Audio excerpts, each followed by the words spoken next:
Hey guys, if you're shopping for knives and gear, make sure you check out the description of the video you're watching right now for a link to my Amazon store where I've compiled some of the very best items available, including some of my own personal recommendations. Thanks! What's going on, YouTube? Metal Complex here, and today I've got a really exciting and unique overview to do with you guys. This is a Hinderer card series knife. For those of you who don't know, Hinderer does card series knives every now and then where you get a box and, of course, a knife and a bunch of other items that have a specific card suit and number associated with them. So there are 52 unique knives and other items in the box that are specific to that. And then he stops for that run and does a different style. So, for example, in the past, he's done, I think the first card series knives were Harpoon Spantos in Gen 6. And then I think there were 3.5, I don't know. There were some other things. This is the second or third card series knife release that he's done, and these are 3-inch XM18 tri-ways in the vintage spec. Really, really cool. My longtime patron, David S., was kind enough to send this to me before he even saw it. So I actually got to unbox this and find out what suit and number it was before he even knew. So that was extremely kind. These are not inexpensive. They are expensive. And they are unique and serialized. So it was really cool for him to send that. Speaking of Patreon, I appreciate so much those of you who are supporting me on Patreon during this time. I understand, absolutely the need to save every last little dollar. I'm just beside myself that people want to continue to support me on Patreon. So thank you so much to people who are doing that. If you'd like to check it out, there is a link in the description. You can get those stickers and some other things. But anyways, let's go ahead and take a look at this. So inside this box, which by the way is really cool in and of itself, it has the Hinderer logo carved into the top there. And the first thing that I notice is that the box is super tight. Like there's nothing rickety, boxes like these are things that I might have seen like on my my grandfather's dresser or in his study or something like that. And even the really nice ones seem to have a little bit of wiggle, which probably that comes with time, right? But everything about this box is just really, really nice. It's all well put together, and it's nice to have something that goes right along with the theme of everything. You can see there, his particular knife was the 9 of Spades, which is really cool. Honestly, I think we can all agree that, the ones that people really, really want are the face card knives, right? So the Jack of Diamonds, Queen of Hearts, Ace of Spades. Ace of Spades, obviously. Everybody wants Ace of Spades, right? Well, there's only one of them. To my knowledge, there are no Joker knives of Spades, so it has that carved into the inside of the box. And what it comes with is a copper battlefield pickup Hinderer Extreme Duty pen that's got this super cool aged patina on it. And then this is also, of course, to match 9 of Spades. These in just copper go for $100. Now, you may be in agreement or disagreement with the value on there, but the normal ones go for $100, right? I'm letting you guys know that so I can tell you the entire value of this, and it'll paint a better picture for you. And then it comes with, of course, a Hinderer themed deck of cards, which also has this sort of battle worn theme about it. I want to be careful putting those back. Don't want to bend anything. You also get, of course, the tri-way hardware. Comes with the card, the person who hand tuned it and assembled it, and then of course the Hinderer sticker, which all Hinderers come with.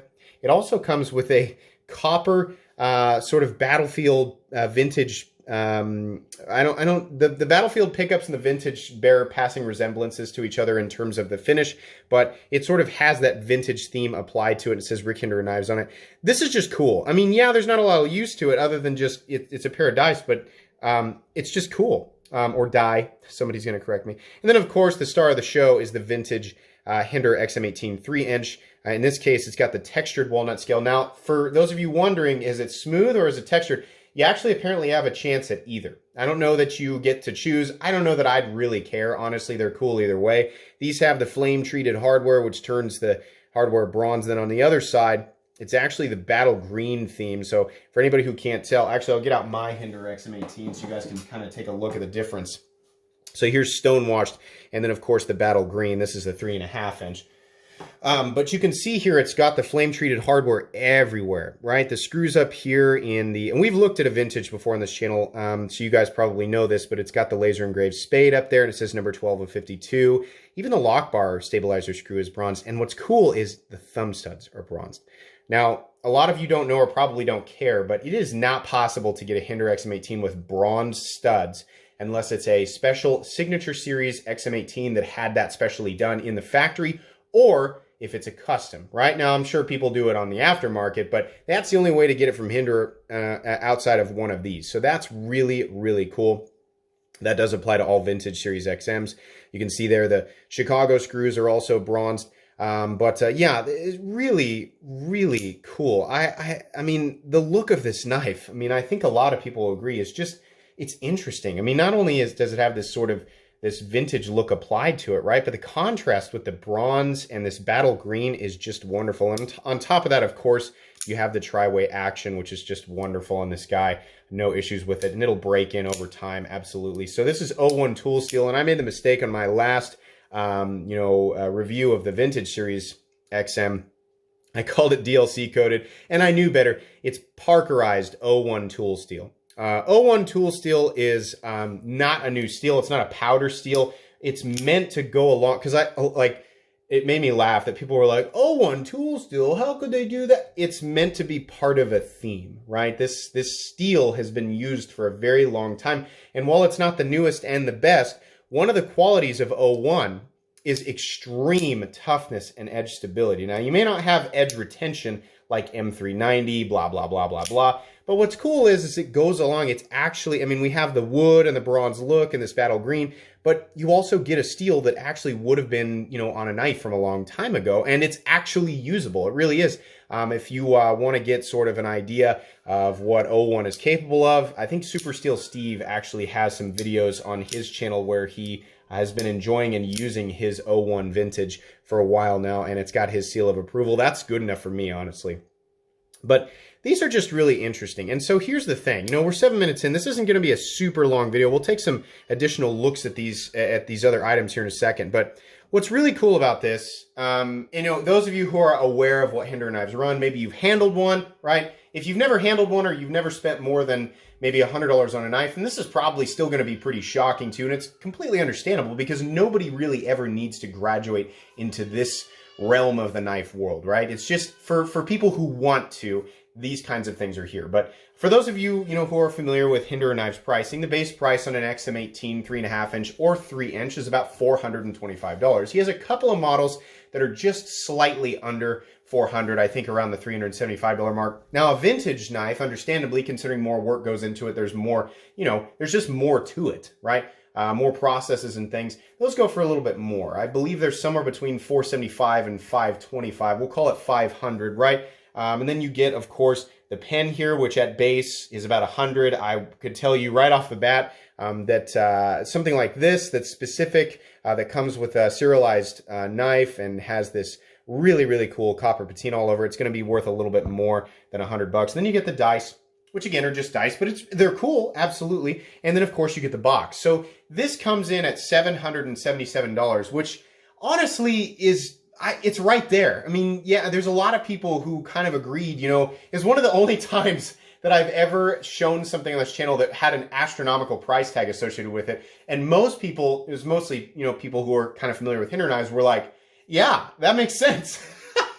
So that's cool. I mean, there were only 52 of these, and I think actually, hopefully, at the time of this video, they're actually still available on the website. I just checked.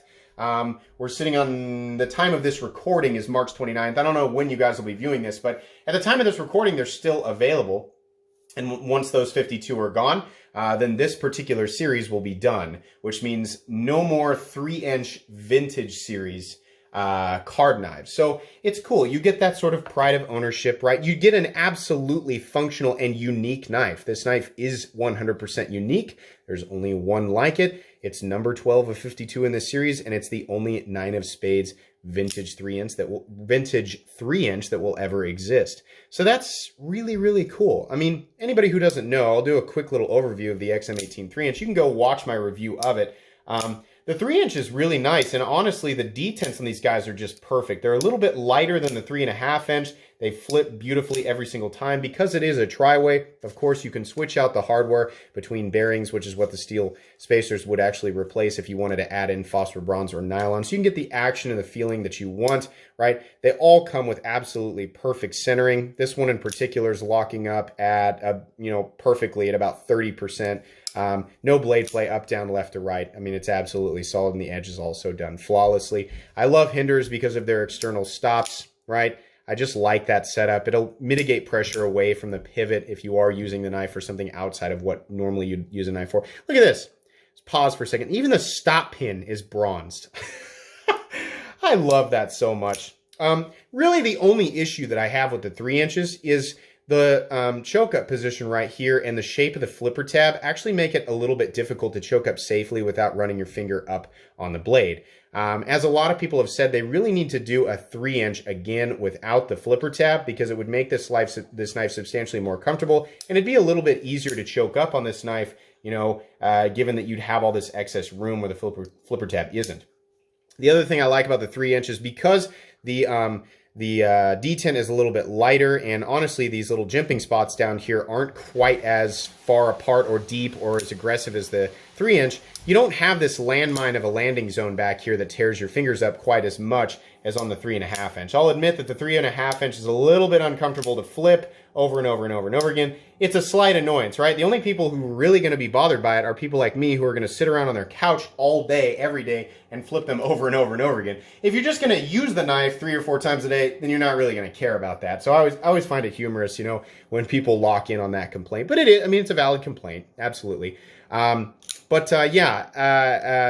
lost my train of thought there because I was talking about the flipping action. But anyways, the flipper tab also isn't quite as sharp on these. These are a little bit more rounded down, which is nice. It sort of is a nod in a direction I think a lot of people would like to see Hinderer take their knives.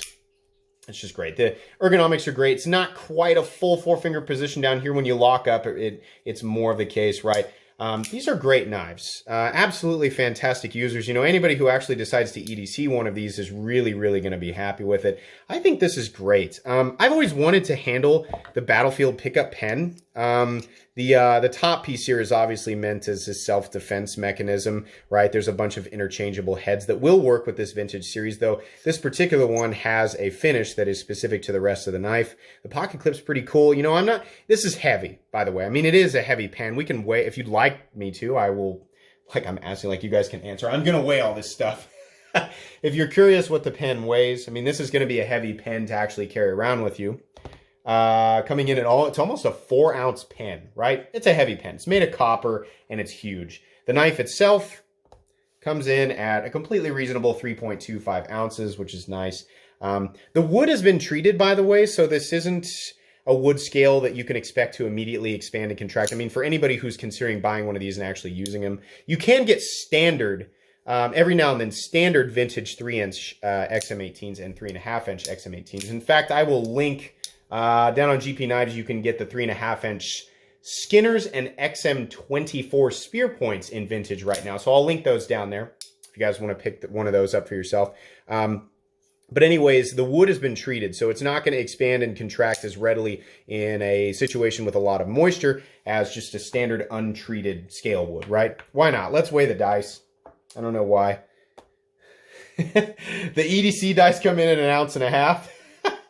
But anyways, yeah, this is super cool, and I love the fact that there's a little brass lock on the top of it, which, I mean, it's just nice to be able to, you know, sort of close it, right? And then if you want to padlock it, you can. I mean, this is something that David S. is really going to enjoy for a long time, and, you know, for people who are either, you know, collectors of very unique variants of knives or Hinderer collectors in general, this is definitely an item that is going to be super popular down the road. I mean, I can see certain series of certain series of card series knives being extraordinarily popular, especially when it's coupled with the vintage stuff. So, yeah, while $777 is a lot of money, right? I mean, if you're just buying this because you just want to use the knife, right? Well, then the value is kind of all over the place for you, right? If you don't want any of this other stuff, you just want the knife, well, then yeah, you might look at it as paying $777 for just a knife. For somebody who actually wants this and wants all of the things and wants to enjoy them, whether as an item that you're going to use or an item that you're going to just let sit around because you want to collect it, yeah, it's absolutely worth the money. It is. You're getting what you're paying for, and this is the kind of thing, I mean, I can't say absolutely in the future, but just being a Hinderer fan since about 2012, 2013, and kind of watching how things go up and down, the standard production Hinderers are very easy to get now, and so you don't see the massive secondary market prices anymore. But for specific variants of Hinderer knives, people absolutely do still pay more money. So, you know, I'm not saying, you know, go buy these up because you can make a bunch of money on them. But for somebody who is a collector and somebody who does sort of make investments in their knives, this is something to watch. This is something that has really taken off in popularity in the Hinderer crowd. And I mean, it just looks cool. I mean, if you're not a fan of the vintage look, then it might not be for you, but I think this is awesome. I really do. And on top of that, Hinderers, of course, are very easy to take apart. And these are just as modular for anybody wondering, like, can I actually take that vintage apart and apply some of those other custom parts to it? Like if I wanted to put blue on it, I mean, you could if you wanted to. All of Hinderer's modular hardware, goodness, I'm stuttering. All of Hinderer's modular hardware for the Hinderer XM18 3-inch tri-way and some previous generations will fit this knife if you really want to change it up. So that's cool, right? There's a lot of reasons to buy a Hinderer, and there are a lot of reasons not to buy a Hinderer, but this is one of the coolest ideas that has come out of the mind of Rick Hinderer in a while. And yes, I'm biased. You know, I think people know by now that I'm a gigantic Hinderer fan. This will be going on my Hinderer playlist, which includes, what is it, like 55 Hinderer videos. I have a huge problem. I enjoy Hinderer knives probably too much. But yeah, I mean it when I say this. I think that this is, you know, as far as things go that you can purchase that come in sets or unique sort of item sets like this, this is one of the coolest things that I've ever seen. And despite it being expensive, I honestly think that it's worth it. Guys, I think that's going to be pretty much it. That's about all that I can say. David, thank you so much again for letting me take a look at this. I had always dreamt of, you know, the opportunity to take a look at a card series knife on this channel, and you've made that happen. Absolutely. So thanks again. But anyways, guys, if you enjoyed this video or at least found it entertaining, please leave a like. If you'd like to check out my other content, I do, of course, have lots of videos of knives that are either expensive or inexpensive that I do or don't like. So check those out. And if you enjoy all my content, go ahead and click on this metal complex. So go right here and subscribe because there's definitely more coming. Thanks again for watching, everybody, and have a great day.